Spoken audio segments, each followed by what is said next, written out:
Try to find a place in nature that you can return to on a somewhat regular basis. I come out here, I try to come out here on my Sunday walk, my big walk. I'll come down to the lake,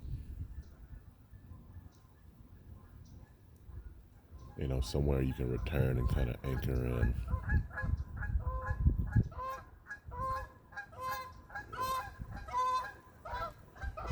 Sometimes, you'll have some kind of, you know, magical moment. You'll notice some kind of animals or something. Some kind of synchronistic something will happen. And sometimes it's just being out here. And the beautiful part about this is that, you know, long after this is I'm back home and doing whatever and with the family and getting on about my day, this moment will pay dividends, will have an effect for the rest of my day, even when I'm not thinking about it. So take a moment in nature for yourself,